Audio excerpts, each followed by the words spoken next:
ಸ್ನೇಹಿತರೆ ನಮಸ್ಕಾರ. ಇದು ಮುಂದೆ ಕಾಣಿಸ್ತಿರೋ ಗಾಡಿ ಓಲಾ S1X+ ಅಂತೇಳಿ. ನಾನು ಇದನ್ನು ಚಿತ್ರದುರ್ಗ ಸರ್ವಿಸ್ ಸೆಂಟ್ರಲ್ಲಿ ಶೋರೂಮಲ್ಲಿ ಓಲಾ ಶೋರೂಮಲ್ಲಿ ಡಿಸೆಂಬರ್ 22, 2023ಕ್ಕೆ ಡೆಲಿವರಿ ತೊಗೊಂಡಾಗಲಿಂದನೂ ಇಲ್ಲಿವರೆಗೂ ತುಂಬ ಅಂದರೆ ತುಂಬ ಸಮಸ್ಯೆಗಳು ಬರ್ತಾಯಿದೆ ಇದ್ರದ್ದು.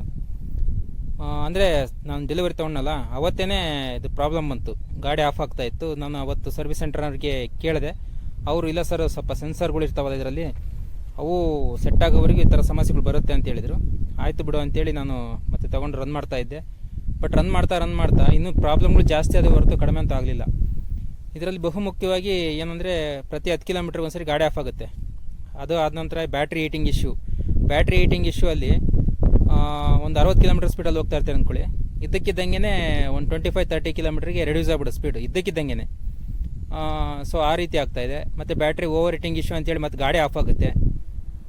ಈ ರೀತಿ ಎಲ್ಲ ಸಮಸ್ಯೆಗಳ ಜೊತೆಗೆ ಅನ್ಲಾಕ್ ಫೇಲ್ಡ್ ಅಂತ, ನೀವು ಪಾಸ್ವರ್ಡ್ ಹೊಡೆದ್ಬಿಟ್ಟು ಇದು ಪಾಸ್ವರ್ಡ್ ಹೊಡಿಬೇಕಿದು, ಅಂದರೆ ಕೀಲೆಸ್ ಇದು ಗಾಡಿ. ಈ ಡಿಸ್ಪ್ಲೇನಲ್ಲಿ ನೋಡಿ ಪಾಸ್ವರ್ಡ್ ಬರುತ್ತೆ, ಇದೆಲ್ಲ ಪಾಸ್ವರ್ಡ್ ಹೊಡಿಯೋ ಬಟನ್ಸ್ ಇವೆಲ್ಲ. ಸೊ ಇದರಲ್ಲಿ ಪುಷ್ ಮಾಡಿಬಿಟ್ಟು ಪಾಸ್ವರ್ಡ್ ಹೊಡಿಬೇಕು. ಸೊ ಪಾಸ್ವರ್ಡ್ ಎಂಟ್ರಿ ಮಾಡಿದ್ರೆ ಕೂಡ ಒಂದ್ಸರಿ ಅನ್ಲಾಕ್ ಫೇಲ್ಡ್ ಅಂತ ಬರುತ್ತೆ. ಸೊ ಇಲ್ಲಿ ಸ್ಟ್ಯಾಂಡ್ ಬರುತ್ತಲ್ಲ, ಈ ಸ್ಟ್ಯಾಂಡ್ ಕೂಡ ಅಷ್ಟೇ, ಸ್ಟ್ಯಾಂಡು ಕ್ಲೋಸ್ ಇದ್ರೂ ಕೂಡ ಈ ಡಿಸ್ಪ್ಲೇನಲ್ಲಿ ಸ್ಟ್ಯಾಂಡ್ ಕ್ಲೋಸ್, ಸ್ಟ್ಯಾಂಡ್ ಓಪನ್ ಅಂತ ತೋರಿಸುತ್ತೆ. ಅಂದರೆ ಸ್ಟ್ಯಾಂಡು ಕ್ಲೋಸ್ ಇದ್ರೆ ಮಾತ್ರ ಗಾಡಿ ರನ್ ಆಗೋಕ್ಕೆ ಸಾಧ್ಯ. ಇದರಲ್ಲಿ ನಾವು ಸ್ಟ್ಯಾಂಡ್ ಕ್ಲೋಸ್ ಮಾಡಿದ್ರು ಕೂಡ ಸ್ಟ್ಯಾಂಡ್ ಓಪನ್ ಅಂತಲೇ ತೋರಿಸುತ್ತೆ, ಆ ರೀತಿ. ಸೊ ಈ ರೀತಿ ಎಲ್ಲ ಸಮಸ್ಯೆಗಳ್ನ ದಿನ ಅಂದರೆ ಹೇಳ್ತಾ ಇದ್ನಲ್ಲ ಅವರಿಗೆ. ಸೊ ಹಾಗಾಗಿ ಇವರು ತರಿಸ್ಕೊಂಡ್ರು ಗಾಡಿನ, ಚೆಕ್ ಮಾಡ್ತೀವಿ ಅಂತೇಳಿ. ಚೆಕ್ ಮಾಡಿದ್ರೆ ಬಿಟ್ಟರೆ ಗೊತ್ತಿಲ್ಲ, ಸುಮಾರು ಒಂದು 2 ತಿಂಗಳು ಕಾಲ ಶೋರೂಮಲ್ಲೇ ಗಾಡಿ ಇತ್ತು ಸರ್ವಿಸ್ ಸೆಂಟ್ರಲ್ಲಿ. ಅದಾದ ನಂತರ ನಾನು ಒಂದ್ಸರಿ ಏನು ಮಾಡ್ತೀನಿ ನೋಡೋಕ್ಕಾಗದೆ ಟ್ವಿಟರಲ್ಲಿ ಪ್ರೈಮ್ ಮಿನಿಸ್ಟ್ರಿಗೆ ಮತ್ತು ಪ್ರೆಸಿಡೆಂಟಿಗೆ, ಅಂದರೆ ರಾಷ್ಟ್ರಪತಿಗಳಿಗೆ ಟ್ಯಾಗ್ ಮಾಡಿಬಿಟ್ಟು ಟ್ವೀಟ್ ಮಾಡಿದ್ದೆ, ನನಗೆ ಈ ರೀತಿ ಸಮಸ್ಯೆ ಆಗ್ತಾಯಿದೆ, ಕಂಪ್ನಿಯಿಂದ ಯಾವುದೇ ರೀತಿ ಪ್ರಾಬ್ಲಮ್ ಸಾಲ್ವ್ ಆಗ್ತಾ ಇಲ್ಲ ಅಂತೇಳಿ ಮಾಡಿದ್ದೆ. ಅಂದರೆ ಡಿಫೆಕ್ಟೆಡ್ ಸ್ಕೂಟ್ರ್ ಕೊಟ್ಟಿದ್ದಾರೆ ನನಗೆ, ಸ್ವಲ್ಪ ಇದ್ರ ಬಗ್ಗೆ ಕೇರ್ ಮಾಡಬೇಕು, ಏನಾರು ವ್ಯವಸ್ಥೆ ಮಾಡಿಕೊಡಿ ಅಂತೇಳಿ ನಾನು ಮಾಡಿದ್ದೆ. ಸೊ ಒಬ್ಬ ಮ್ಯಾನೇಜರ್ ಅದನ್ನು ಟ್ವೀಟ್ ಮಾಡಿಬಿಟ್ಟು ನನಗೆ ಕಾಲ್ ಮಾಡಿಬಿಟ್ಟು ಸರ್ ಫಸ್ಟ್ ಟ್ವೀಟ್ ಡಿಲೀಟ್ ಮಾಡಿ, ನಾನು ನಿಮ್ಗೆ ಏನು ಬೇಕೋ ಅದು ವ್ಯವಸ್ಥೆ ಮಾಡಿಕೊಡ್ತೀನಿ ಅಂತ. ಆಯಿತು ಬಿಡು ಅಂತ ಅವ್ರಿಗೆ ಬೆಲೆ ಕೊಟ್ಬಿಟ್ಟು ನಾನು ಆ ಟ್ವೀಟ್ನೆಲ್ಲ ಡಿಲೀಟ್ ಮಾಡಿದೆ. ತದನಂತರ ಏನಾಯಿತು ಅಂತಂದರೆ, ಇಲ್ಲಿ ಬರುತ್ತಲ್ಲ ಇದೆಲ್ಲ ಬಾಡಿ ನಾನೇ ಓಪನ್ ಮಾಡಿದ್ದೀನಿ. ಇದು VCU ಅಂತಾರೆ, ಇದೇ ಕಂಟ್ರೋಲಿಂಗ್ ಯೂನಿಟ್ ಇದ್ರದ್ದೆಲ್ಲ ಪೂರ್ತಿ. ಇದನ್ನು ರೀಪ್ಲೇಸ್ ಮಾಡಿದರೆ ಸರಿ ಹೋಗುತ್ತೆ ಅಂತ ಇವರು ಜೂನಿಯರ್ ಟೆಕ್ನಿಷಿಯನ್ಸ್ ಹೇಳಿದ್ರು ಸರ್ವಿಸ್ ಸೆಂಟ್ರಲ್ಲಿ. ಆಯಿತು ಅಂತೇಳಿ ಅವ್ರಿಗೆ ಹೇಳಿದರೆ, ಸರ್ವಿಸ್ನವ್ರಿಗೆ ಹೇಳಿದಾಗ ಅವ್ರು ಆ ಪಾರ್ಟ್ಸ್ನ ಕಳಿಸ್ಕೊಟ್ಟಿದ್ದಾರೆ. ಈಗ ಕಳಿಸ್ಕೊಟ್ಟ ನಂತರ ಏನಾಯಿತು ಅಂದರೆ, ಅಲ್ಲಿ ಕಳಿಸ್ಕೊಟ್ಟಂಥ ಮ್ಯಾನೇಜರು ಅವ್ರು ಯಾರು ಸೀನಿಯರ್ ಟೆಕ್ನಿಷಿಯನ್ ಇದ್ರಲ್ಲ, ಅವ್ರಿಗೆ ರಿಪ್ಲೇಸ್ ಆಗಿದ್ದಾರೆ. ಅಂದರೆ ಅವರು ಕೆಲಸ ಬಿಟ್ಟೋದ್ರು ಅಥವಾ ಬೇರೆ ಕಡೆ ವರ್ಗಾವಣೆ ಆದರೆ ಗೊತ್ತಿಲ್ಲ. ಸೊ ಈ ಪಾರ್ಟ್ಸ್ ಬಂದಿದೆಯಲ್ಲ, ಇದನ್ನು ಈಗ ಹಾಕ್ಕೊಡೋಕ್ಕೆ ಆಗ್ತಾ ಇಲ್ಲ ಇವ್ರಿಗೆ. ಯಾಕೆ ಅಂತಂದರೆ ಈಗ ಹೊಸ್ದಾಗಿ ಬಂದಿರಲ್ಲ ಅವ್ರ ಪ್ಲೇಸಿಗೆ, ಅವರು ಅಪ್ರೂವಲ್ ಕೊಡ್ತಾ ಇಲ್ಲ. ಹಾಗಾಗಿ ಈ ಪಾರ್ಟ್ಸ್ನ VCUನ ಚೇಂಜ್ ಮಾಡೋಕ್ಕೆ ಆಗ್ತಾ ಇಲ್ಲ ಅಂತ ಇಲ್ಲಿ ಜೂನಿಯರ್ ಟೆಕ್ನಿಷಿಯನ್ಸ್ ಹೇಳ್ತಾ ಇದ್ದಾರೆ. ಅಂದರೆ ಸಾಫ್ಟ್ವೇರ್ನ ಟ್ರಿಗರ್ ಮಾಡಿ ಸಾಕು, ಅದನ್ನ ಅಪ್ಡೇಟ್ ಮಾಡಿ ಸಾಫ್ಟ್ವೇರ್ನ ಸರಿ ಹೋಗುತ್ತೆ ಅಂತ. ಇವರು ಸಾಫ್ಟ್ವೇರ್ ಅಪ್ಡೇಟ್ ಮಾಡ್ತಾರೆ, ಸಾಫ್ಟ್ವೇರೇ ಅಪ್ಡೇಟ್ ಆಗ್ತಿಲ್ಲ ಅದು, ಓಕೆನಾ. ಸೊ ಈ ರೀತಿ ತುಂಬ ಸಮಸ್ಯೆ ಇದೆ. ನನಗಂತೂ ಹೇಳಿ ಸಾಕಾಯ್ತು. ಈಗ 5 ತಿಂಗಳ ಮೇಲಾಯ್ತು ಗಾಡಿ, ಒಂದು ದಿವಸ ಸರಿಯಾಗಿ ಹೊಡೆಯೋಕ್ಕಾಗ್ತಿಲ್ಲ. ಅದಕ್ಕೆ ನಾನೇ ನಿನ್ನೆ ಇದನ್ನ ಓಪನ್ ಮಾಡಿಬಿಟ್ಟು ನೋಡಿ ಏನಾಗುತ್ತೆ ಅಂದರೆ, ಅನ್ಲಾಕ್ ಫೇಲ್ಡ್ ಅಂತ ಬರುತ್ತಲ್ಲ ಡಿಸ್ಪ್ಲೇನಲ್ಲಿ, ಅನ್ಲಾಕ್ ಫೇಲ್ಡ್ ಅಂತ ಬಂದಾಗ ಡಿಸ್ಪ್ಲೇನಲ್ಲಿ ಅವಾಗ ಇಲ್ಲಿ ಸೀಟ್ ಡಿಕ್ಕಿ ನೋಡಿ, ಡಿಕ್ಕಿ ಕೂಡ ತೆಗೆದಿದ್ದೀನಿ, ಸೀಟು ಸ್ವಲ್ಪ ಧೂಳಾಗಿದೆ, ಉಳಿದಿಲ್ಲ.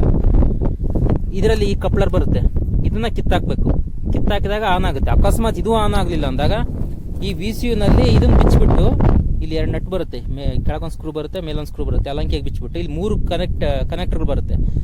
ಒಂದು ಕನೆಕ್ಟರ್ನ ಬಿಚ್ಚಾಕಿದಾಗ ಮಾತ್ರ ಗಾಡಿ ಆನ್ ಆಗುತ್ತೆ, ಓಲಾ ಅಂತ ಬರುತ್ತೆ ಅವಾಗ. ಸೊ ಅಲ್ಲಿವರೆಗೆ ಬರೋಲ್ಲ. ಇಷ್ಟೆಲ್ಲ ಪ್ರಾಬ್ಲಮ್ ಇದೆ ಇದರದ್ದು. ಈಗೆಲ್ಲ ಕೀ ವೇರಿಯಂಟ್ ಬಿಟ್ಟಿದ್ದಾರೆ, ಓಕೆ ಪ್ರಾಬ್ಲಮ್ ಇಲ್ಲ. ಈ ಮುಂಚಿಂದ ಹೇಳ್ತಾರೆ ಕೀಲೆಸ್ ಎಂಟ್ರಿ ಏನಿದೆಯೋ ಇದ್ರದ್ದು ತುಂಬ ಸಮಸ್ಯೆ ಇದೆ. ಗಾಡಿ ಮಾತ್ರ ಓಡ್ಸೋಕೆ ಸೂಪರ್ ಆಗಿದೆ, ಮತ್ತು ಒಳ್ಳೆ ಪ್ಲಾಸ್ಟಿಕ್ನ ಯೂಸ್ ಮಾಡಿದ್ದಾರೆ, ಒಳ್ಳೆ ಫೈಬರ್ ಯೂಸ್ ಮಾಡಿದ್ದಾರೆ. ಗಾಡಿ ಗುಣಮಟ್ಟನ ಚೆನ್ನಾಗಿದೆ, ಗಾಡಿ ಓಡ್ಸೋಕ್ಕೂ ಚೆನ್ನಾಗಿದೆ, ಎಲ್ಲ ಚೆನ್ನಾಗಿದೆ. ಬಟ್ ಸರ್ವಿಸ್ ಮಾತ್ರ ಮೋಸ್ಟ್ ವರ್ಸ್ಟ್. ಏನಾದ್ರು ಪ್ರಾಬ್ಲಮ್ ಅಂತ ಹೇಳಿದರೆ ಒಬ್ಬರು ಕೇರ್ ಮಾಡಲ್ಲ, ಏನಿಲ್ಲ. ಸರ್ವಿಸ್ನರಿಗೆ ಹೇಳಿದ್ರೂ ಅವರು ಕೇರ್ ಮಾಡಲ್ಲ, ಮತ್ತು ಕಸ್ಟಮರ್ ಕೇರಿಗೆ ಕಾಲ್ ಮಾಡಿದ್ರೆ ಅವರು ಕೇರ್ ಮಾಡಲ್ಲ. ಈ ರೀತಿ ಆಗ್ತಾ ಇದೆ ಸಮಸ್ಯೆ. ಸೊ ಇದ್ರ ಕಡೆ ಕಸ್ಟಮರ್ಗಳು ತುಂಬ, ಅಂದರೆ ಈಗ ಒಂದೊಳ್ಳೆ ರಿಯಾಯಿತಿ ದರದಲ್ಲಿ ಗಾಡಿಗಳು ಸಿಗ್ತಾ ಇದೆ ಅಂತ ಸಾಕಷ್ಟು ಜನ ತಗೊಳ್ತಾ ಇದ್ದಾರೆ. ಬಟ್ ಎಲ್ಲ ಈ ಥರ ಪ್ರಾಬ್ಲಮ್ಗಳು ಜಾಸ್ತಿ ಆಗ್ತಾ ಹೋದರೆ, ಹೀಗೆ ಕಡಿಮೆ ಗಾಡಿ ಇರ್ಬೇಕಾದ್ರೆ ಸರ್ವಿಸ್ ಸರಿಯಾಗಿ ಸಿಗ್ತಾ ಇಲ್ಲ, ಜಾಸ್ತಿ ಗಾಡಿ ಆದರೆ ಸರ್ವಿಸ್ ಸರಿಯಾಗಿ ಸಿಗುತ್ತಾ? ಸೊ ನೀವು ಯಾರೇ ಕಸ್ಟಮರ್ಗಳು ಗಾಡಿ ತೊಗೊಳಕ್ಕೂ ಮುಂಚೆ, ಈ ಓಲಾ ಗಾಡಿಗಳು ತೊಗೊಳಕ್ಕೂ ಮುಂಚೆ ಸ್ವಲ್ಪ ಸರ್ವಿಸ್ ಕಡೆಗೂ ಗಮನ ಕೊಡಿ ಅಂತ ನಾನು ಕೇಳ್ಕೊಳ್ತೀನಿ ಅಷ್ಟೇ, ಇನ್ನೇನಿಲ್ಲ. ಗಾಡಿ ಗುಣಮಟ್ಟ ಚೆನ್ನಾಗಿದೆ, ಓಡ್ಸೋಕೆ ಮಾತ್ರ ಸಖತ್ತಾಗಿದೆ. ಒಳ್ಳೆ ರೇಂಜು ಪರವಾಗಿಲ್ಲ, ಅವ್ರು ಹೇಳೋದಷ್ಟು ರೇಂಜ್ ಬರೋಲ್ಲ. ಈಗ ನೋಡಿ 151 ಅಂತೇಳಿ IDC ರೇಂಜ್ ಅಂತ ಹೇಳ್ತಾರೆ. ಬಟ್ ಡಿಸ್ಪ್ಲೇನ ತೋರಿಸೋದು ಈಕೋ ಮಾಡಲ್ 125 ತೋರಿಸುತ್ತೆ. ಬಟ್ ನೀವು ಈಕೋ ಮಾಡಲ್ ಓಡಿಸಿದ್ರು ಕೂಡ 90 ಕಿಲೋಮೀಟರ್ ಬರುತ್ತೆ ಅಷ್ಟೇ ಇದು, ಆಯಿತಾ. Range drop full. ಮತ್ತು ನಾರ್ಮಲಲ್ಲಿ 100 ಅಂತ ಡಿಸ್ಪ್ಲೇನ ತೋರಿಸುತ್ತೆ. ಒಂದು 75ರಿಂದ 80 ಬರ್ಬೋದು. ನೀವು 55 ಓಡಿಸ್ತೀನಿ ಅಂದ್ರೂ ಒಂದು 75ರಿಂದ 80 ಕಿಲೋಮೀಟರ್ ಬರುತ್ತೆ ಅಷ್ಟೇ. ಇನ್ನು ಸ್ಪೋರ್ಟ್ಸ್ ಮೋಡ್ ಬಿಡಿ, ನಾನು ಹಾಕಕ್ಕೆ ಹೋಗಿಲ್ಲ, ನಾನು ನೋಡೋಕೆ ಹೋಗಿಲ್ಲ ಅದರದ್ದು. ಸೊ ಈ ರೀತಿ ಎಲ್ಲ ಇದೆ. ರೇಂಜ್ ಡ್ರಾಪ್ ಇದೆ, ಬ್ಯಾಟ್ರಿ ಹೀಟಿಂಗ್ ಇಶ್ಯೂ ಇದೆ. ಒಂದೊಂದ್ಸರಿ ಸ್ಪಾರ್ಕ್ ಬರುತ್ತೆ, ಅದು ಎಲ್ಲಿ ಬೆಂಕಿ ಎತ್ಕೊಳತ್ತಪ್ಪ ಅನ್ನೋ ಒಂದು ಭಯ ನನಗೆ. ಬಟ್ ಹತ್ಕೊಂಡಿಲ್ಲ ಸದ್ಯ ಇಲ್ಲೇವರೆಗೂ, 5 ತಿಂಗಳಾದರೂ. ಅದೊಂದು ಈ ರೀತಿ ಅಂದರೆ ಸ್ವಲ್ಪ ಎಲ್ಲ ದೂರ ತಗೊಂಡು ಹೋಗ್ಬೇಕು. ಒಂದು 5-10 ಕಿಲೋಮೀಟ್ರು 20 ಕಿಲೋಮೀಟ್ರ್ ರೇಂಜಲ್ಲಾದರೆ ಓಕೆ. ಅಕಸ್ಮಾತ್ ಏನೋ ಗಾಡಿ ಇದೇನಾಯ್ತು ಟ್ರಬಲ್ ಆಯ್ತು ಅಂದ್ರೂ ನಾ ಬೇರೆ ಗಾಡಿ ತರಿಸ್ಬಿಟ್ಟು ಟೋಯ್ ಮಾಡಿದ್ದೀನಿ. ಎಷ್ಟೋ ಸರಿ ಟೋ ಮಾಡಿದ್ದೀನಿ ಇದ್ರದ್ದು. ಹಗ್ಗ ಕಟ್ಕೊಂಡ್ಬಿಟ್ಟು ಎಳ್ಕೊಂಡು ಹೋಗೋಂಥ ಪರಿಸ್ಥಿತಿ ಕೂಡ ಬಂದಿದೆ. ನೀವು ಯಾವುದೇ ಎಲೆಕ್ಟ್ರಿಕಲ್ ಗಾಡಿ ತೊಗೊಳ್ಳಿ, ಇತ್ತೀಚೆಗೆ ಸ್ವಲ್ಪ ಗುಣಮಟ್ಟ ಇರ್ತಕ್ಕಂಥ ಗಾಡಿಗಳನ್ನ, ಸರ್ವಿಸ್ ಚೆನ್ನಾಗಿರೋಂಥ ಒಂದು ತೊಗೊಳ್ಳಿ. ಏತರು ಚೆನ್ನಾಗಿದೆ, ಬಟ್ ರೇಂಜ್ ತುಂಬ ಕಡಿಮೆ ಅದು. ಸೊ ಗುಣಮಟ್ಟ ಚೆನ್ನಾಗಿದೆ, ಸರ್ವಿಸ್ ಚೆನ್ನಾಗಿದೆ ಅಂತ ಕೇಳ್ಪಟ್ಟಿದ್ದೀನಿ, ಬಟ್ ರೇಂಜ್ ತುಂಬ ಕಡಿಮೆ.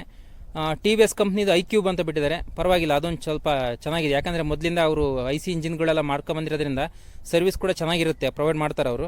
ಸೊ ನೋಡಿ, ನೀವು ಓಲಾ, TVS, ಏತರು ಮತ್ತು ಈಗ ಸಿಂಪಲ್ ಒನ್ ಅಂತ ಬಂದಿದೆ, ಅದಂತೂ ಬಿಡಿ 2021ರಲ್ಲಿ ಲಾಂಚ್ ಆಗಿದ್ದು, ಇಲ್ಲಿವರೆಗೂ ಅದು ಸರಿಯಾಗಿ ಡೆಲಿವರಿ ಕೂಡ ಕೊಟ್ಟಿಲ್ಲ. ನೀವು ಯಾವುದೇ ಗಾಡಿ ತಗೊಳೋಕ್ಕೂ ಮುಂಚೆ ಸರ್ವಿಸ್ ಕರೆಕ್ಟಾಗಿ ಇದೆಯಾ ಅವೆಲ್ಲ ಚೆಕ್ ಮಾಡಿಬಿಟ್ಟು ಗಾಡಿ ತೊಗೊಳ್ಳಿ ಅಷ್ಟೇ. ಸುಮ್ಮನೆ ಕಡಿಮೆ ರೇಟಿಗೆ ಸಿಗುತ್ತೆ ಅಂತೇಳಿ ದುಬುಕ್ನ ಬೀಳಕ್ಕೆ ಹೋಗ್ಬೇಡಿ ದಯವಿಟ್ಟು ಯಾರೂ. ಅದೊಂದು ಮಾತ್ರ ಹೇಳೋಕ್ಕೆ ಇಷ್ಟಪಡ್ತೀನಿ. ಸರ್ವಿಸ್ ಸರಿಯಾಗಿದ್ದರೆ ಮಾತ್ರ ನಮ್ಮ ಗಾಡಿ ಏನಾರು ಪ್ರಾಬ್ಲಮ್ ಆಯ್ತು ಅಂದರೆ ಆಸಕ್ತಿಕರವಾಗಿ ಅವ್ರು ನೋಡೋಕ್ಕೆ ಸಾಧ್ಯ ಆಗುತ್ತೆ. ಇಲ್ಲ ಅಂತಂದರೆ ಇದೇ ಗಾಡಿ ತಂದುಬಿಟ್ಟು ಒಂಥರ ಶೃಂಗಾರ ಗೌರಿ ಥರ ಮನೆ ಮುಂದೆ ಶೃಂಗಾರಕ್ಕೆ ನಿಲ್ಲಿಸ್ಬೇಕಾಗಿತ್ತು ನೋಡ್ರಿ. ಇದು ನಾನು ನೋಡ್ಲಾರ್ದೆ ಪಾರ್ಟ್ಸ್ ಬಿಚ್ಚಿದ್ದು ಮತ್ತೆ ಹಾಕಿದರೆ ಮತ್ತೆ ಅದೇ ಪ್ರಾಬ್ಲಮ್ ಆಗುತ್ತೆ ಅಂತ ಮುಂದೆ ಹಾಕಕ್ಕೆ ಹೋಗಿಲ್ಲ. ಇದು ನನ್ನ ಪ್ಯಾನಲ್ಲು ಇದು ಆಗಲೆಲ್ಲ VC ನೋಡಿ, ಇದು VC ಇದೆಲ್ಲ ಬಿಚ್ಚಲೇಬೇಕಿದು.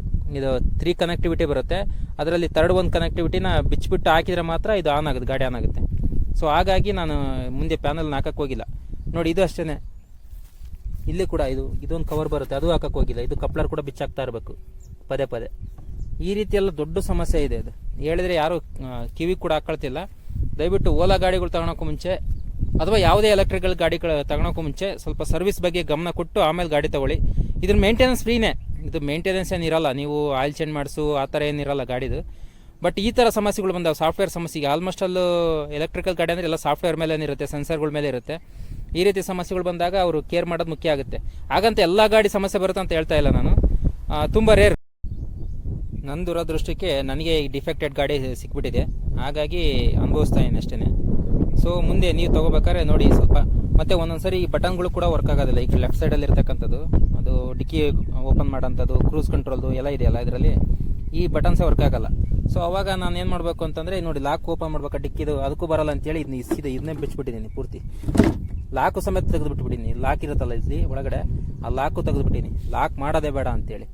ಈ ರೀತಿ ಅಂದರೆ ಹೇಳ್ತಾ ಹೋದರೆ ಸಮಸ್ಯೆಗಳ ಸರಮಾಲೆಯನ್ನು ಹೇಳ್ಬೋದು ಇದರಲ್ಲಿ, ಅಷ್ಟೊಂದು ಸಮಸ್ಯೆಗಳಿದ್ದಾವೆ. ಆದರೂ ಇಷ್ಟು ಮಾತ್ರ ಹೇಳಿದ್ದೀನಿ ಅಷ್ಟೇ. ಇದರಲ್ಲಿ ದಯವಿಟ್ಟು ಯಾರೇ ಆಗಲಿ, ಇವತ್ತು ಪೆಟ್ರೋಲ್ ತುಂಬ ರೇಟ್ ಇದೆ. ಪೆಟ್ರೋಲ್ ಬೆಲೆ ನೋಡ್ಕೊಂಡ್ರೆ ಎಲೆಕ್ಟ್ರಿಕಲ್ ಗಾಡಿಗಳು ತುಂಬ ಉತ್ತಮ, ಈಕೋ ಫ್ರೆಂಡ್ಲಿ ಕೂಡ ಹೌದು. ಸೊ ನಾವು ತಗೋಬೇಕಾದ್ರೆ ಒಂದು ಗುಣಮಟ್ಟದ ಗಾಡಿನ ತಗೊಳ್ರಿ ಅಂತೇಳಿ ನಂದೊಂದು ಸಲಹೆ ಅಷ್ಟೇ, ಒಂದು 5 ತಿಂಗಳ ಅನುಭವದಲ್ಲಿ ಹೇಳ್ತಾ ಇರೋದು. ಸೊ ನೀವು ಯಾರೇ ತಗೊಳ್ರಿ, ಒಂದು ಒಳ್ಳೆ ಗುಣಮಟ್ಟ ಸರ್ವಿಸ್ ಸರಿ ಇರತಕ್ಕಂಥದ್ದು ನೋಡ್ಕೊಂಡು ತಗೊಳ್ರಿ ಅಂತ ಹೇಳ್ತೀನಿ. ಧನ್ಯವಾದಗಳು.